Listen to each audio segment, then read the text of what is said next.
오늘 우리에게 주시는 하나님의 말씀 이사야 43장 2절 말씀 한 절만 읽겠습니다. 이사야 43장 2절 말씀. 자, 우리 다 같이 읽습니다. 내가 물 가운데로 지날 때에 내가 너와 함께 할 것이라. 강을 건널 때에 물이 너를 침몰하지 못할 것이며 내가 불 가운데로 지날 때에 타지도 아니할 것이요 불꽃이 너를 사르지도 못하리니. 이 한 절 말씀 가지고 저는 오늘 전쟁에 능한 용사들이라는 제목으로 잠시 말씀을 나누고자 합니다. 2024년 놀라운 한 해가 이제 새로 시작됐는데 이 한 해에 하나님께서 우리 각자를 위해서 예비하신 복이 여러분 모두에게 또 인터넷으로 예배드리는 모든 이들에게 함께할 수 있기를 빕니다.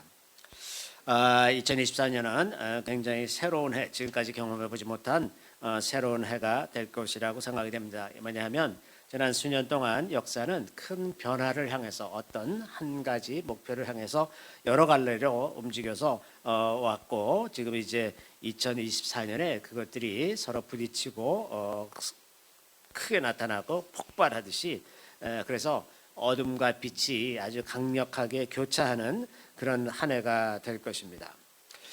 오랫동안 부흥을 꿈꾸고 대추수가 일어나기를 꿈꾸면서 기도해오던 많은 사람들이 아마도 금년에는 그것이 일어나는 것을 보게 될 것이고 또 어둠 가운데 있는 이들은 자신들의 그동안 쌓아 올렸던 그 모든 업적과 그 하나님 나라를 무너뜨리려고 하던 모든 계획들이 눈앞에서 처참하게 무너지는 것을 보고 깜짝 놀라는 그런 한 해가 될 것이라고 생각이 듭니다.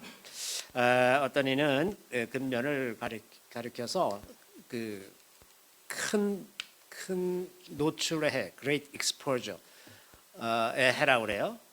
그래서 그런지 금년 연초부터 세상이 심상치가 않습니다. 일본에서는 지진도 나고 큰 화재도 생기고 또 저 비행기도 타고 비행기가 그렇게 타는 것도 제가 살면서 처음 봤어요. 그랬는데 이제 미국에서는 또 그 앱스타인이라는 그 저 사람이 그 고객들 명단을 이제 법원이 공개하라 그래갖고 공개를 했더니 무슨 클린턴, 트럼프 뭐 온갖 유명한 사람들 세상에 내로라 하는 사람들이 다 연루가 된 것이 드러나가지고 한 150명이 아주 큰 망신을 당하고 있습니다. 그래서 Great Exposure 다 숨었던 것들이 다 이제 드러나는 이런 시대가 이제 시작이 됐죠.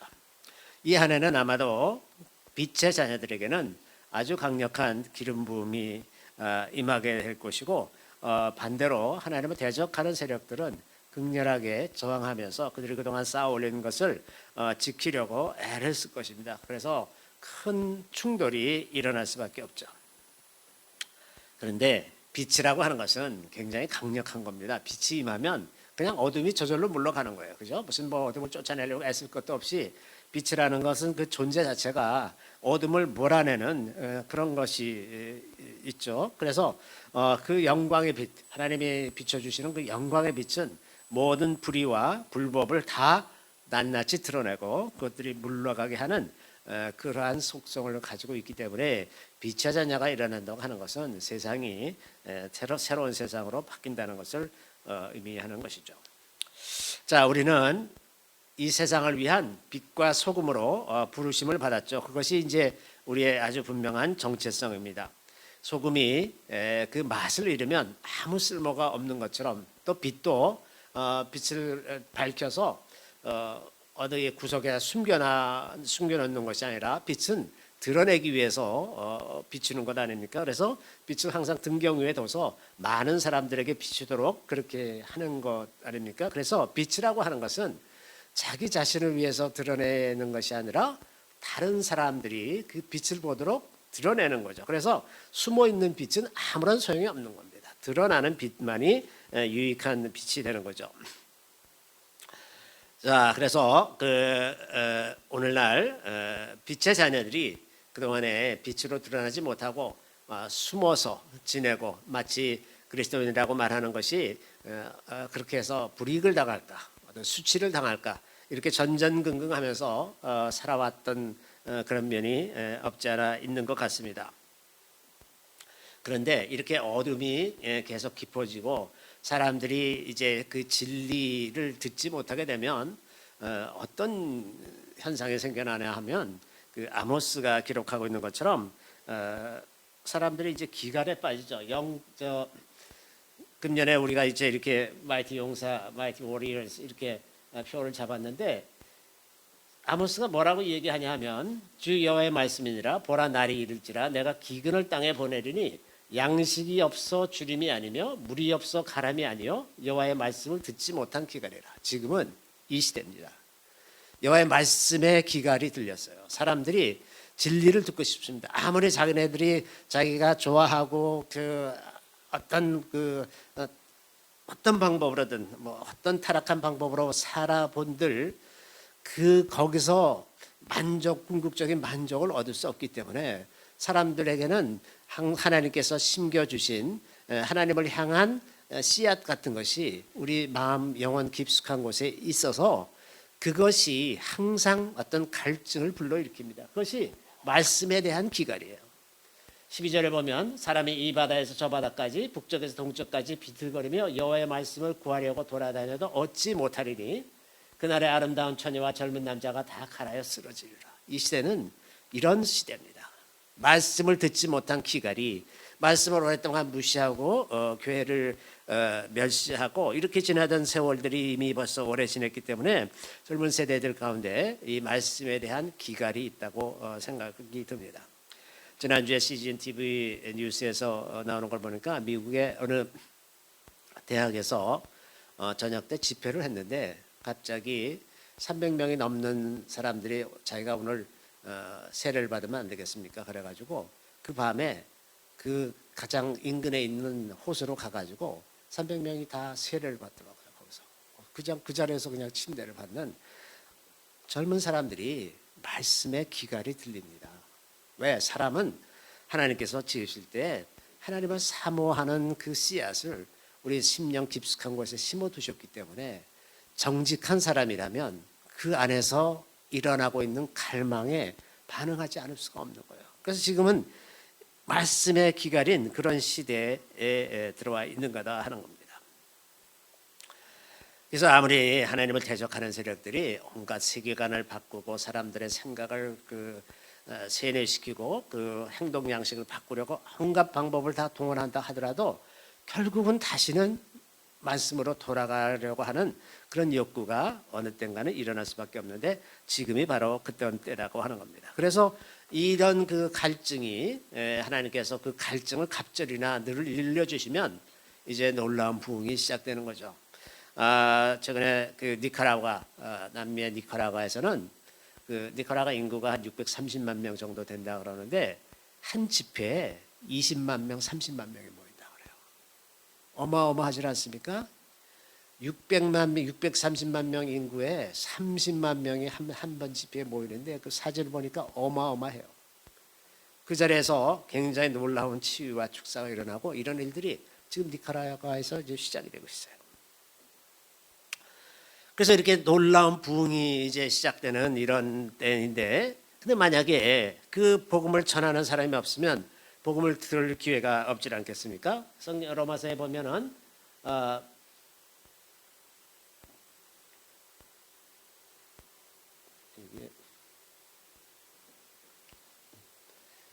제가 이게 빼먹었군요. 로마서 10장 11, 14절에 이런 말씀이 있습니다. 그런즉 그들이 믿지 아니하는 일을 어찌 부르리요? 듣지도 못한 일을 어찌 믿으리요? 전파하는 자가 없이 어찌 들으리요? 자, 하나님을 알지 못하면 하나님의 이름을 부를 수가 없잖아요. 근데 하나님의 이름을 알려주지 않으면 하나님을 믿을 수가 없지 않습니까? 전파하는 사람이 없는데 어떻게 듣고 믿을 수가 있겠는가? 누군가는 가서 복음을 전해야 되지 않겠는가?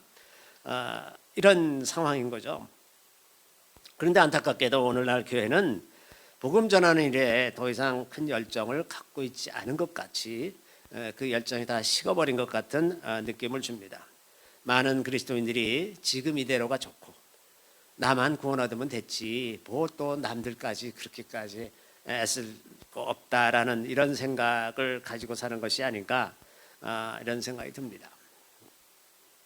그런데 주님이 말씀하시는 것은 살고자 하면 죽고 죽고자 하면 산다는 겁니다. 내가 주님께서 다른 사람들을 보는 그 마음을 내 마음에 품고 다른 사람들을 향한 하나님의 긍휼과 그 사랑을 나를 통해서 표현하시기를 원하시는데 내가 그것을 다 차단하고 그저 나 혼자 천국 가면 됐지 뭐 다른 사람들은 뭐 저 사람은 뭐 그냥 안 될 것 같아 저 사람은 고집세 저 사람은 뭐 세상을 너무 사랑하고 돈을 너무 사랑하고 저 사람은 뭐 좋은 게 많으니까 뭐 굳이 믿지 않아도 될 것 같아 그러면서 우리가 다 판단하고 복음을 전할 생각을 하지 않는 동안에 많은 영혼들이 이렇게 죽어가지 않겠습니까? 그럴 때 하나님께서 이렇게 말씀하시는 거죠.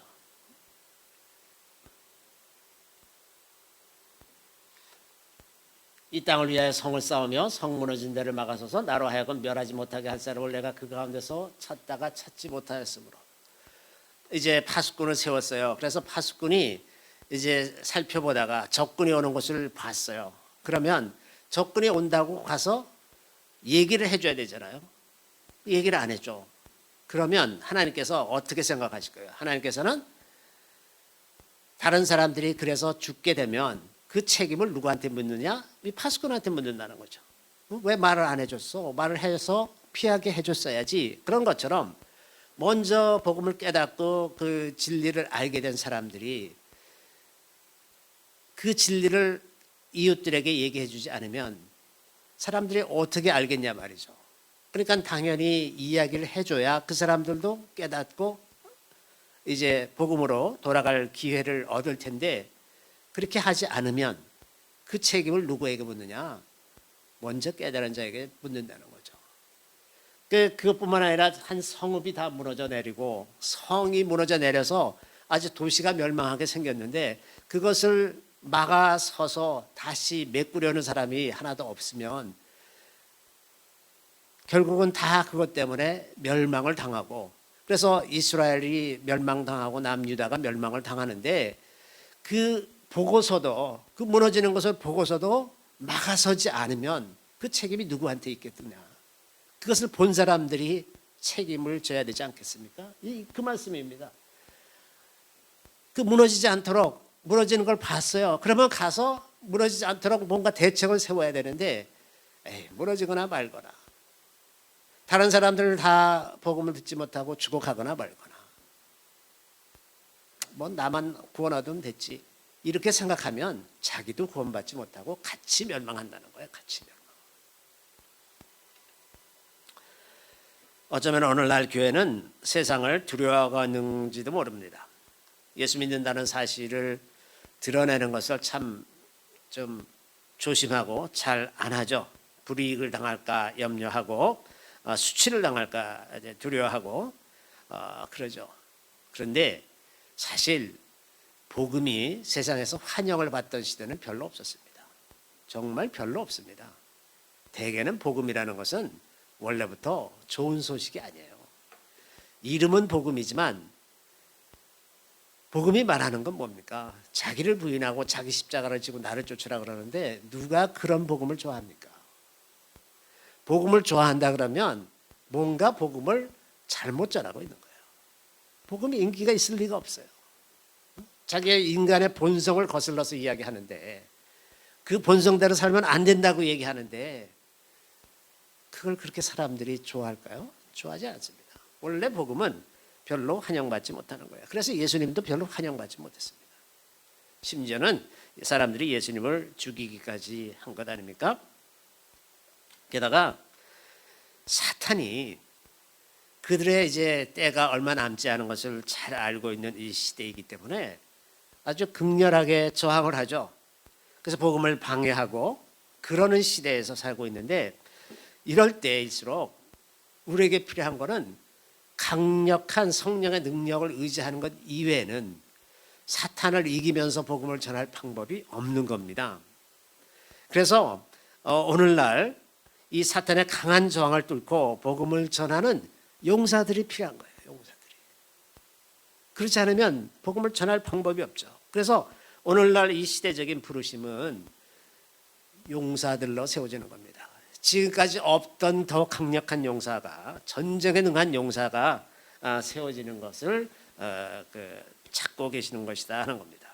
그래서 우리가 이제 금년표를 전쟁에 능한 용사들, 모든 역경을 다 이기고도 복음을 전할 수 있는 그런 사람들로 성장해 나가자 하는 그런 뜻이 되겠습니다. 전쟁에 능한 용사들이란 어떤 사람들인가? 누가 전쟁에 능한 용사들인가? 우리가 말하는 용사라고 하는 것이 일반적으로 통용되는 그런 개념의 용사라는 뜻과 같은 점도 있고 아마 다른 점도 있을 것입니다. 용사라는 단어는 일상생활에도 많이 사용하지 않습니까? 가령 용기가 있어서 어떤 역경에도 물러서지 않고 그 담대하게 끝까지 인내로서 어떤 목표를 이루는 사람들을 이제 용사라고 이제 말할 수가 있죠. 그런 것처럼 용사라는 것이 우리가 다루는 영역은 영적인 영역이지만은 영적인 영역에 있어서도 우리가 뒤로 물러서지 않고 어떤 역경, 환난, 핍박도 다 이기면서 앞으로 나아가는 그런 사람들을 용사라 말할 수 있을 것이다 하는 겁니다. 그런데 이제 이것이 영적인 측면이기 때문에 영적인 전쟁에서 용사라는 의미이기 때문에 일반적인 의미의 그 용사라는 것과 조금 다른 측면, 영적인 영역이기 때문에 다른 측면도 가지고 있다고 하는 겁니다. 먼저 사람들은 되게 싸우는 것을 좋아하지 않아요. 누구든지 싸우는 거 싫어합니다. 저도 그렇죠. 싸우는 거 갈등 일으키고 언쟁을 하고 목소리를 높이고 이런 거 누구나 좋아하겠습니까? 그러니까 영적인 전쟁 이런 말을 꺼내면 우선 본능적인 반응은 별로 하고 싶지 않은 거예요. 누구든지 그 전쟁하는 거 하고 싶지 않죠. 다 평화롭게 살기를 원합니다. 그런데 군대가 있어야 나라가 안전하게 유지되고 나머지 사람들이 평안하게 사는 것처럼 믿는 사람들 중에서도 영적 전쟁을 하는 사람들이 있어야 나머지 사람들이 다 평안한 겁니다.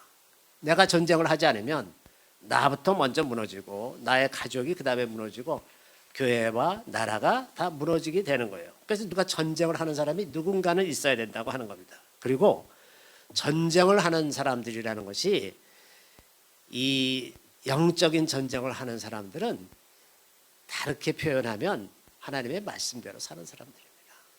말씀대로 사는 사람들이에요. 그것이 무슨 특별한 훈련을 받아서 나가서 뭐 주먹질하고 이제 흔들고 싸우는 것이 아니라 말씀대로 사는 사람들이 영적인 전쟁을 하는 사람들이라고 하는 거죠.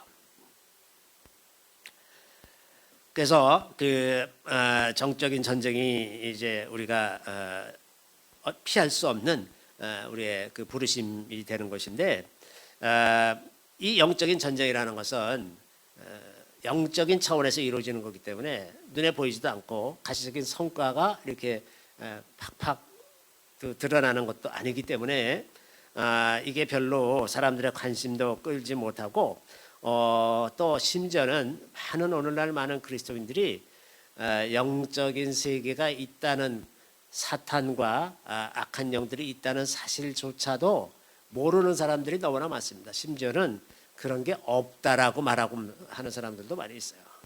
그러니까 영적인 현실에 대해서 오늘날 교회가 너무나 무지하기 때문에 영적 전쟁은 더더군다나 인기가 없는 주제가 되는 거죠. 그래서 여러분들이 어디에 가서 크리스천들 모임에 가서 영적인 전쟁, 영적 전쟁을 얘기하면은 여러분들을 아마 이상하게 보는 사람들도 아마 다수 있을 것이라고 생각을 합니다. 그런데 영적인 존재라는 것, 그 사탄이나 그 악한 영들의 세력은 개개인들 개인적인 차원에서 그들에게 악한 영향을 미쳐서 그들을 하나님으로부터 멀어지게 할 뿐만 아니라 지도자들, 나라의 지도자들이나 교회 지도자들에게도 영향을 미쳐서 그 사람을 통해서 다른 사람들을 다 영향을 미치기 때문에 그 영적인 전쟁으로 그들을 막아서는 사람이 없으면 다 같이 망하게 되어 있다고 하는 거예요. 망하게 되어 있다. 게다가 아주 그 사탄은 굉장히 교묘하게 사람들의 연약한 것을 아주 잘 알기 때문에 오늘날에는 아주 그 천사처럼 가장해서 성경에도 있는 내용처럼 사탄이 천사를 가장해서 악한 일들을 저지르는 일이 굉장히 많다고 하는 겁니다. 예를 들면 음악 같은 것도 그래요. 음악 속에 얼마나 많은 악한 세력들이 이제 침투해 있는지 모르죠. 그래서 음악을 통해서 좋은 음악인 것 같이 막 듣고 그러는데 그게 사람들의 영혼을 다 망가뜨리고 그 하나님에 대하여 저항하게 만드는 그런 일들을 얼마든지 해내고 있는 이 시대라고 하는 겁니다. 그래서 겉으로는 그것이 다 괜찮은 것 같은데 실제로는 그렇지 않은 일들이 우리 주변에 아주 널려 있죠. 그래서 아무리 소수라고 하더라도 반드시 영적인 영역을 다루는 용사가 필요하고 영적인 세계가 무너지면 물리적인 세계도 같이 무너지는 겁니다. 그래서 영적으로 타락하게 되면 물리적으로도 타락하고 가난해지고 황폐해지고 무질서해지고 모든 범죄가 난무하는 그런 사회가 되는 거죠. 지금 서구 사회를 보면 어떤 일들이 일어나는지 너무나 잘 알지 않습니까? 이제 미국은 절도가 하도 심해서 아예 절도하는 사람들을 잡힐 생각이 없어요. 보니까 비디오를 보면 그 어떤 가게에 들어와서 사람들이 뭐 수십 명이 몰려 들어와 갖고 다 약탈을 하고 나가는데 그 경비원이 그냥 쳐다보고 있어요. 가만히 있어. 왜 그러냐 그러니까 그렇게 뭐 그 사람들을 말리고 이러려다가 사람들이 다치고 뭐 총을 쏜다거나 이러면 더 큰 일이 일어나기 때문에 그냥 절도하는 걸 그냥 내버려 둔다는 거예요. 이제 절도가 그래서 만연하고 있습니다. 이렇게 되는 거예요, 세상이. 예를 들어서 동성애에 관한 문제가 1974년에 미국 심리학회에서 이제 동성애가 그 전까지는 동성애를 정신병의 일환 하나로 봤어요. 그랬는데 이 동성애자들이 심리학회를 할 때마다 와서 난동을 부리고 계속 그 청원하고 이제 세상을 자꾸 시끄럽게 만들고 그러니까 마침내 미국 심리학회가 1974년에 항복해서 동성애는 더 이상 정신병이 아니다. 이제 거기서 고기가 무너지니까 그 다음에는 차례례도 다 무너지죠. 교회에서도 동성애는 잘못된 거 아니다. 선천적인 거다. 뭐 이러면서 그래서 이제 과학적으로 그게 마치 인정이 된 것 같이 이제 인식이 세상에 퍼져나가니까 더 이상 그것을 막을 수가 없는 겁니다. 그래서 교회가 죄를 죄라고 말하지 못하는 수준에 오질 않았습니까? 그러니까 교회가 완전히 무능해졌어요. 이 무너지는 것을 막아서는 사람이 없었다고 하는 겁니다.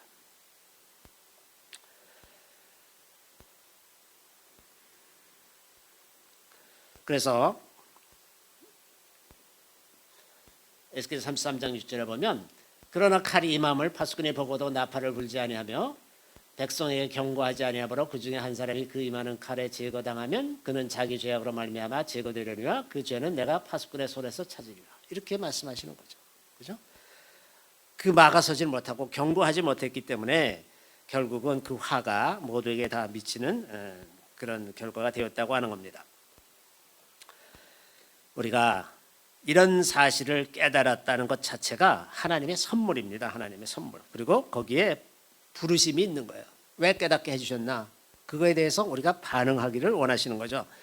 그래서 이 선물에 대해서 우리가 내가 여기 있나이다. 내가 나를 보내셔서 하고 일어나야 되는 거죠. 그런데 이런 얘기를 하면 여러분 중에는 나는 싫다. 나는 싫은데 내가 그걸 왜 해야 돼? 이렇게 생각할 분이 있을지 모르겠는데 제가 그 하나님을 믿으며 살아온 그 경험으로 단언하건대 하나님의 모든 부르심은 우리 인생을 우리 삶을 완전하게 하는 것이지 우리를 어렵게 하고 힘들게 하는 것이 아닙니다.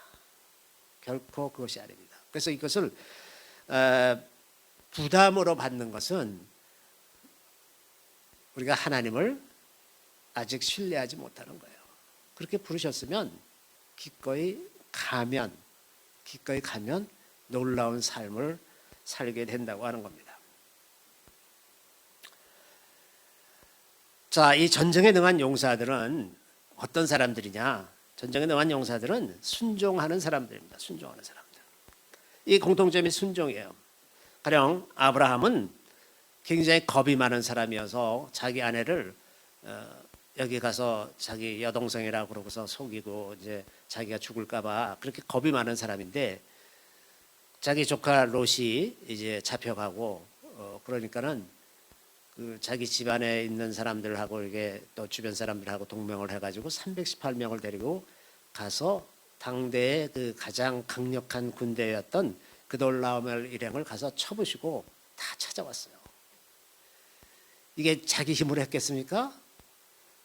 하나님께 주신 마음으로 하지 않았겠습니까? 또 이삭은 계속 우물 팠다 하면 우물을 뺏기는 거예요. 우물이 얼마나 큰 재산인지 모릅니다. 왜냐하면 물이 귀한 곳이기 때문에. 그래서 우물 하나 팠는데 그걸 주변 사람들이 와서 빼앗았다. 그럼 아주 큰 손실이에요. 아주 경제적으로 큰 타격입니다. 그런데 와서 뺏으면 가서 옆에 가서 또 파. 그럼 또 물이 나와. 물 하나 나오는 게 그렇게 쉬운 일이 아닌데 그 브엘세바에 가보면 텔 브엘세바라고 예전에 아브라함이 팠다고 하는 그 우물이 있어요. 그 우물이 얼마나 깊은지 한 50m쯤 됩니다. 그리고 이렇게 50m를 어떻게 팠는지 모르겠는데 이렇게 넓은 구멍으로 파고 들어간 게 아니라 이렇게 좁은 구멍으로 50m를 파고 들어가요. 물론 그 대리석 지층이라서 좀 파기가 쉬웠겠지만 어쨌든 그 굉장히 깊이 파고 들어갔어. 굉장히 깊이 들어가서 거기서 이제 물을 끄집어내는 건데 그러니까 이삭이 우물 하나 팠는데 뺏기고 옆에 가서 팠는데 또 물이 나오고 이게 보통 일이 아닌 거예요. 그 몇 번 그렇게 하다가 보니까 나중에는 그 주변 사람들이 보니까 아, 저 사람은 건드리면 안 되는 사람이구나 하는 걸 깨달았잖아요. 그래서 그 사람들을 봐서 항복했어.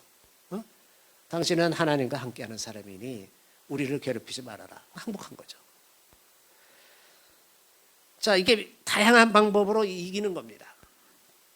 또 야곱은 그렇게 약삭 빠르고 남을 잘 속이는 사람이었지만 이제 형이 군대를 이끌고 자기를 맞으러 온다 그러니까 그 밤에 밤새 하나님과 씨름을 하잖아요. 어디서 용기가 났는지 밤새 천사하고 씨름을 하다가 마침내 천사가 항복하고 소원을 다 들어주고 이제 그래서 그 모든 문제가 다 해결되는 이런 경험이 있었고 또 모세도 나는 가서 이스라엘 백성들을 건져낼 사람이 아닙니다. 제발 다른 사람 좀 보내세요. 나는 말도 할 줄 모르고 내가 지금 다 늙었는데 뭘 합니까? 이렇게 이제 하나님께 계속 못한다 그러니까 나중에 하나님이 화를 내셨어. 응? 내 형 있지 않냐? 말 잘하는 네 형 있지 않냐? 네 형하고 가. 야단칠 정도로 그렇게 그 못하겠다고 우물쭈물하고 이렇게 나서 그러던 사람인데 역사상 가장 위대한 지도자라고 호칭을 받지 않습니까? 기드온은 의심이 많은 사람이어서 하나님이 말씀하시는데 도저히 믿을 수가 없어서 이렇게 좀 해주시겠습니까? 저렇게 좀 해주시겠습니까? 양털에만 비가 오게 하시겠습니까? 이슬이 내리게 하시겠습니까? 땅에만 이슬이 내게 좀 해주시겠습니까? 이러면서 계속 그 자기가 확신을 가질 때까지 이렇게 저렇게 하나님을 완전히 믿지 못하고 얘기하다가 일단 믿음을 딱 갖게 되니까 말도 안 되는 그런 싸움을 해서 이겼어요. 그죠? 이게 수십만 미디안하고 싸우는데 300명으로 싸우겠다. 이게 미친 짓 아닙니까? 그 미친 짓을 그냥 한 거예요. 그대로 순종하는 거죠. 다윗도 마찬가지고. 드보라는 여자였지만 하나님의 말씀을 받아서 바락이라고 하는 남자 장수를 한 사람 앞세워가지고 싸워라. 이렇게 해서 이제 가나안 왕 야빈의 손에서 이스라엘을 구출해 내주시죠. 용사들이 성경의 용사들을 보면 굉장히 다양한 사람들이 다양한 방식으로 일을 하는데 공통점이 순종한다는 겁니다. 순종. 그래서 용사의 첫 번째 조건은 순종입니다. 순종하는 거예요. 그래서 전쟁에 능한 용사는 하나님의 능력을 나타내는 사람이지 우리의 능력을 나타내는 사람이 아니잖아요. 그렇기 때문에 순종이 가장 중요한 겁니다.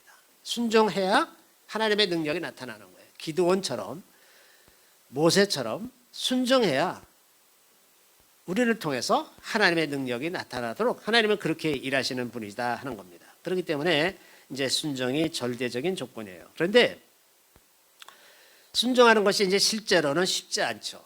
왜 쉽지 않냐 하면 그 우리 앞에 닥친 현실의 벽이 우리가 생각하기에 너무나 큽니다. 가령 모세가 홍해 앞에 지금 60만 명 이스라엘 백성들을 끌고 왔는데 홍해가 가로막고 있어요. 어떻게 해요?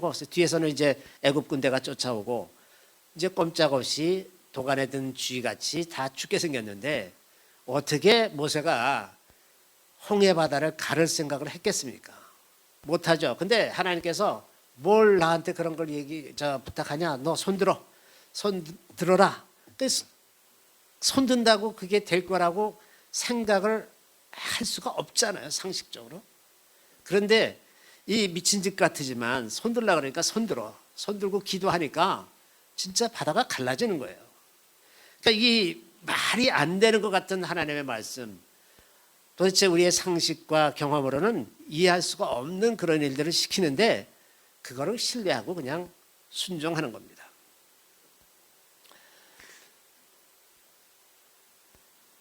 또 종종 우리는 우리를 사로잡고 있는 어려운 일들, 우리가 어떤 재정 문제로 공경에 빠졌다거나 혹은 건강 문제로 공경에 빠졌다거나 우리가 겪고 있는 어떤 어려운 일들 때문에 하나님께서 하시는 말씀이 귀에 들어오지 않을 때가 많이 있어요.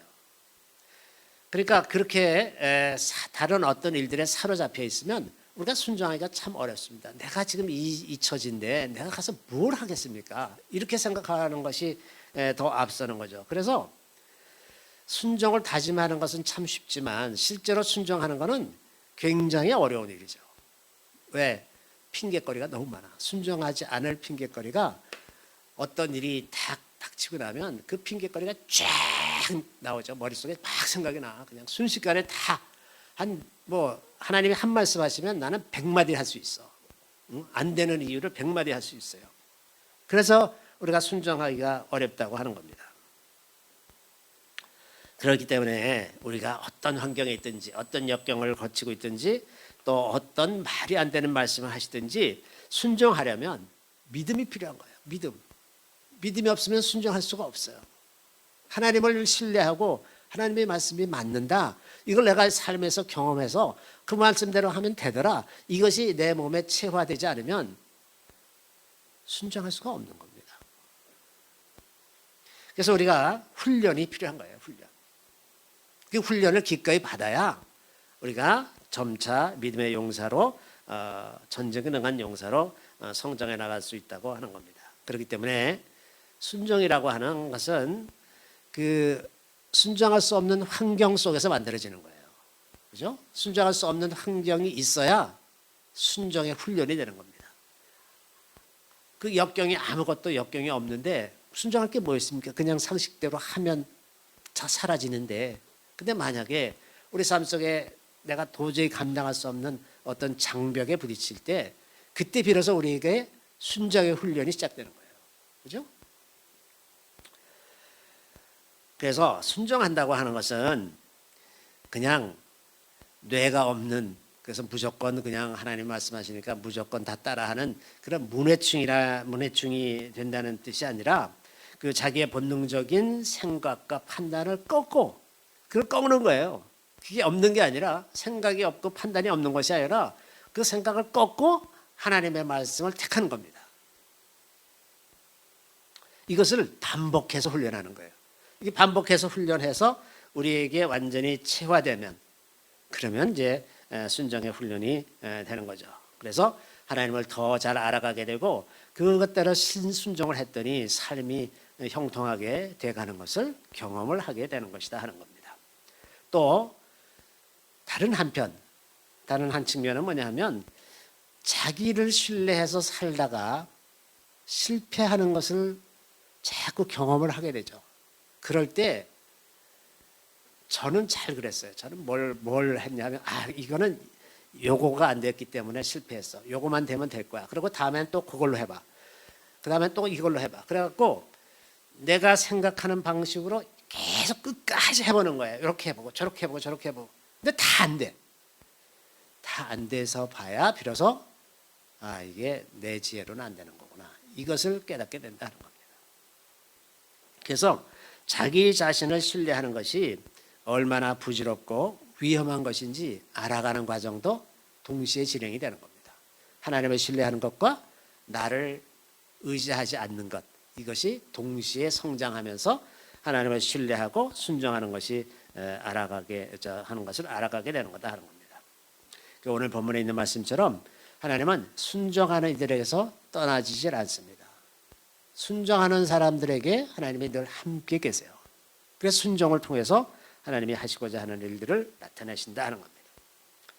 두 번째로 그 전쟁에 능한 용사의 그 두 번째 특징은 분별력입니다. 분별력.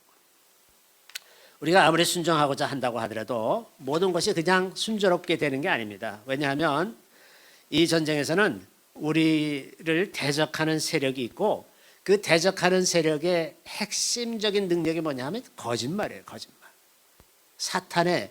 사탄은 거짓말로 우리들을 다 미혹하는 겁니다. 예수님께서 마지막 때에 대해서 경고하시면서 제일 먼저 하신 말씀이 미혹되지 않도록 조심해라. 미혹되지 않도록. 거짓 선지자가 온다. 사탄이 천사처럼 가장을 해서 거짓의 영으로 사람들을 다 사로잡아 버립니다. 이 시대의 가장 큰 특징이 뭡니까? 거짓입니다. 거짓. 온갖 거짓이 난무하는 그 정치가들도 그냥 뭐 아무렇지도 않게 거짓말을 하고 거짓말이 드러나도 표정 하나 안 바꾸고 아무렇지도 않게 이렇게 하는 세상이 지금 우리가 살아가는 세상 아닙니까? 그렇기 때문에 순종을 하려면 그 사탄이 우리를 속이기 위해서 성령인 것처럼 속여서 우리를 유혹할 때 이게 진짜 성령으로부터 온 건지 아닌지를 분별해야 순종할 것 아닙니까? 그래서 이 분별력이 너무나 중요한 것이다 하는 겁니다. 그래서 이 속이는 일이라고 하는 것이 그냥 개인적인 수준에서 자기가 속고 약간 손해를 보고 마는 그 정도면 또 모르겠는데 이게 지금 나라를 속이고 나라의 지도자들을 속이고 교회 지도자들을 속여서 교회 전체를 나라 전체를 아주 황폐한 상태로 몰고 가고 있는 그 현상이 아주 강하게 지금 이 시대에 나타나고 있다고 하는 겁니다. 그래서 우리가 그러한 세력들에 대해서 우리 자신을 괴롭히는 그러한 세력들뿐만 아니라 나라를 무너뜨리고 교회를 무너뜨리려는 그런 세력에 대해서 우리가 바르게 분별력을 갖지 아니하면 그들과 싸울 수가 없잖아요. 누가 적인지 모르는데 어떻게 싸우겠습니까? 그래서 분별력이 반드시 필요하다. 그래서 우리가 순종하는 삶을 구할 뿐만 아니라 우리에게 분별력을 달라고 계속해서 기도할 필요가 있습니다. 전쟁에 능한 용사들의 그 세 번째 특징은 지혜와 능력이라는 것입니다. 지혜와 능력. 전쟁을 하는 용사들은 누구에게나 다 지략이 필요하죠. 지략. 그리고 그 지략을 실천에 옮길 수 있는 능력이 필요합니다. 그 영들을 분별하고 그것에 어떻게 대응할 것인지 헤아리는 그 지략이 필요하죠. 우리가 영적인 존재들을 상대하기 때문에 육신에 갇혀 있는 우리가 이런 지략을 스스로 만들어낼 수가 없어요. 왜? 우리의 적은 눈에 보이지 않기 때문에 그들이 무슨 짓을 하는지 모르잖아요. 그래서 그 영적인 세계를 관찰을 하고 우리에게 알려주시는 하나님의 도우심이 절대적으로 필요한 겁니다. 그러니까 이 지혜, 이 영적인 세계를 다루는 지혜는 하나님께서 주시지 않으면 우리가 할 수가 없는 거예요. 근본적으로 할 수가 없습니다.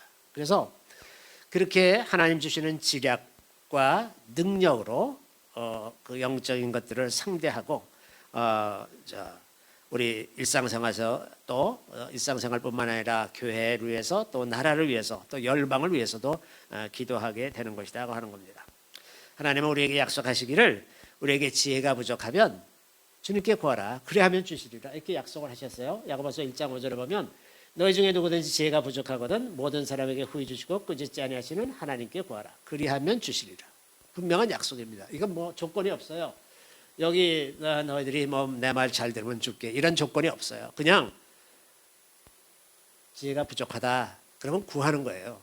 내가 나의 상태를 나의 하나님 앞에서의 상태를 생각하고 우물쭈물하고 담대하게 구하지 못할 것이 아니라 이건 그냥 약속이기 때문에 그냥 하나님께 구하는 겁니다. 지혜를 주시옵소서. 이것을 헤쳐나갈 지혜를 주시옵소서. 그러면 주시리라. 그러면 주시리라.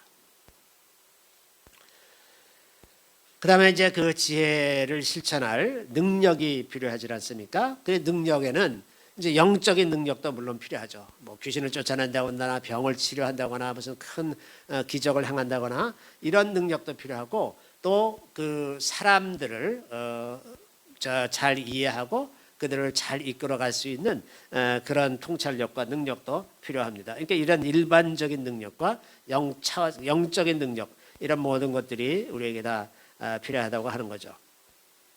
그리고 이 영적인 능력은 물질 세계에 대한 권세도 포함됩니다. 물질 세계에 대한 권세.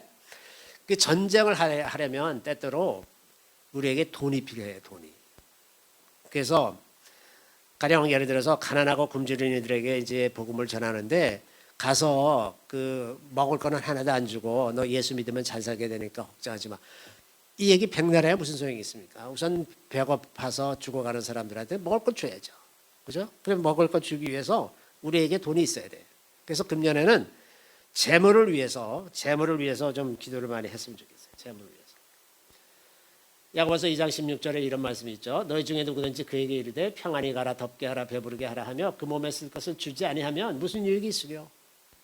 주면서 나눠주면서 물질을 나눠주면서 복음을 전해야 되지 않겠습니까? 그래서 이제 물질 세계에 대한 권세가 필요하다. 그래서 이것을 위해서 구해야 된다. 만약에 계속 이렇게 말로만 한다면 그건 복음이 아닙니다. 그러면 창조주 하나님이 아니죠. 창조주 하나님이 모든 물건을 모든 물질 세계를 다 창조하셨다면 돈도 다 하나님의 것이고 그러면 당연히 돈도 주셔야 되지 않겠습니까? 우리 현실 속에서 필요한 거니까.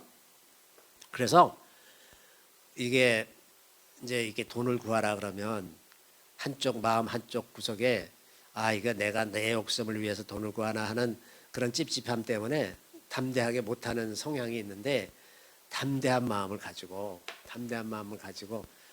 기도하세요. 예전에 제가 어떤 책을 번역한 적이 있는데 거기에 이제 11조에 관한 이야기가 쫙 있어요. 그래서 이제 그 11조에 대해서 쭉 그 여러 가지 얘기를 하면서 그분이 이제 그 하나의 아이디어로 그 제시한 게 뭐냐면 소득에 따라서 10의 1조가 아니라 더 늘려가자. 그래서 이제 뭐 얼마 정도 수입이 있을 때까지는 11조만 하다가 그보다 더 많은 소득이 오면 10의 2조 하다가 이렇게 쭉 해서 그분이 이렇게 무슨 표를 만들었어요. 표를 만들었는데 나중에는 10분의 9까지. 아니 많이 받아서 많이 주면 되잖아. 우리가 조금 쓰고 우리가 필요한 만큼 쓰고 이런 개념이죠. 그러니까 재정에 관해서도 우리가 좀 금년에 담대한 마음으로 재정을 구해서 나눠줄 수 있도록 나눠주는 사람이 되기 위해서 그렇게 훈련을 하면 좋을 것 같습니다. 그래서 제가 앞으로 4주에 걸쳐서 이런 그 훈련 혹은 분별력, 지혜와 능력 이런 것들에 대해서 좀 더 자세히 말씀드리려고 합니다. 자, 다음으로 이제 전쟁에 능한 용사들이 그 용맹을 표현하는 저 사람이 정말 전쟁에 능한 용사구나라고 했을 때 그 사람의 특징이 뭐냐? 기쁨과 감사입니다. 기쁨과 감사. 이 그 아주 분명한 특징이에요. 그래서 항상 기뻐하라, 쉬지 말고 기도하라, 범사에 감사하라. 이 말씀 우리가 너무나 많이 듣던 말씀이지만 이 말씀들을 가만히 보면 항상 기뻐하려면 아주 역경과 환난, 핍박 속에서도 기뻐하는 거예요. 그죠? 또 범사에 감사하라 그러면 뭐가 잘못되고 이제 내가 망하는 길로 가는 것 같은데 감사해야 되는 거야. 시험에 떨어졌는데 내가 감사해야 되고 무슨 일에 실패했는데 내가 감사해야 되고 사람들에게 망신을 당했는데 내가 감사해야 된단 말이죠. 그런데 이렇게 하려면 하나님에 대한 신뢰가 필요한 거예요. 그렇죠? 신뢰가 없으면 이렇게 할 수가 없어. 그래서 하나님을 온전히 신뢰하고 하나님을 인격적으로 자주 소통하면서 기도하는 사람은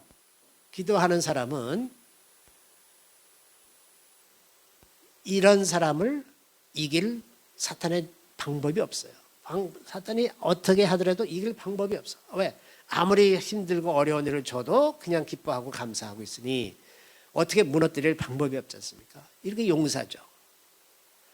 그러니까 우리가 뭐 육신을 훈련해서 이렇게 근육질 체질을 만드는 것이 우리의 영적인 훈련이 아니라 기뻐하고 감사하는 것이 우리의 영적인 훈련입니다. 기뻐하고 감사하고 기도하는 거예요. 이런 사람들을 성경이 표현하기를 세상이 감당할 수 없는 사람들입니다. 세상이 감당할 수가 없어요. 이길 수가 없어요.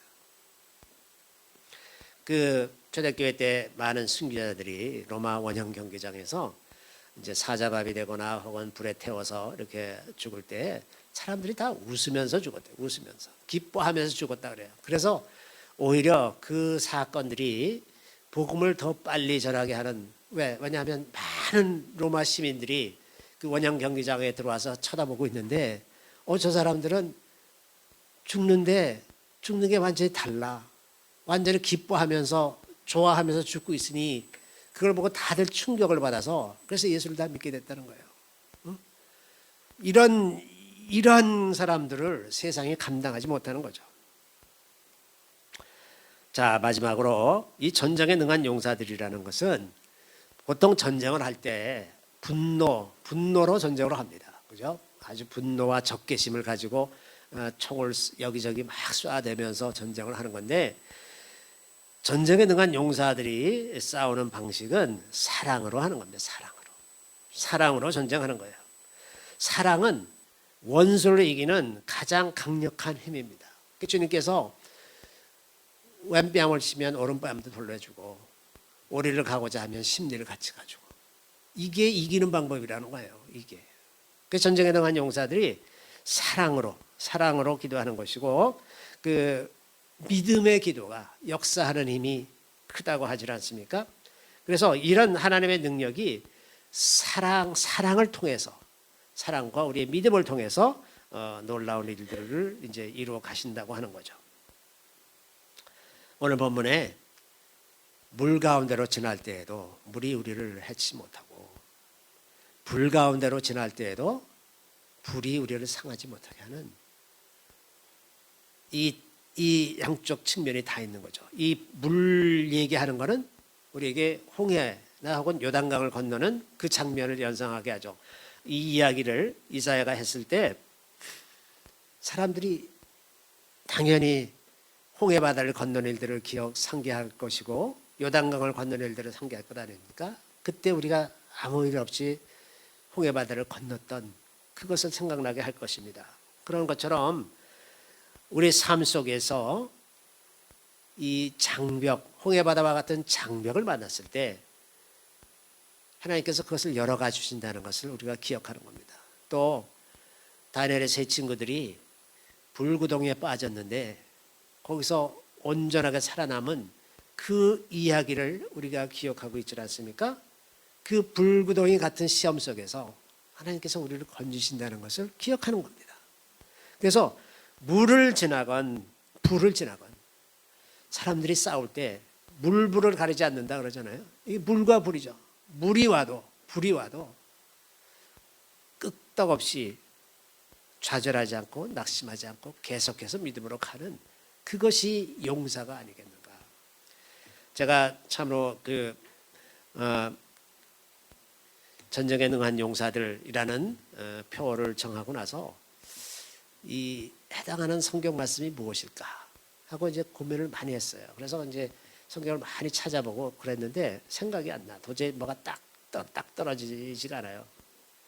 그래서 어느 날 제가 기도를 했습니다. 하나님, 뭐가 제일 좋을까요? 이 말씀에. 그랬는데 이사야 43장에 있다 그러시는 거예요. 그래서 이 43장을 쭉 읽다 보다가 이 말씀이로구나. 말씀이구나. 물로 지나든 불로 지나든 주님께서 언제나 우리 함께 하시고, 그래서 어떤 환난 역경에도 어떤 핍박에도 끄떡없이 나갈 수 있는 그런 사람들이 진정한 용사가 아니겠는가. 그래서 오늘 이 본문 말씀으로 전쟁에 능한 용사들 이런 제목으로 잠시 말씀드렸습니다. 우리가 2024년 한 해를 맞이하면서 다음 시간에는 이제 우리 훈련에 대해서 또 혹은 지혜와 능력에 대해서 또 혹은 재정에 대한 이런 문제들에 대해서 하나하나 다뤄가면서 금년 한 해를 이제 믿음의 용사로 준비해가는 그런 해가 되도록 우리 같이 계속해서 구하고 순종하며 기뻐하고 감사하며 기도하며 가는 우리 모두가 다 되도록 기도하는 금년 한 해가 되었으면 합니다. 잠시 기도하겠습니다.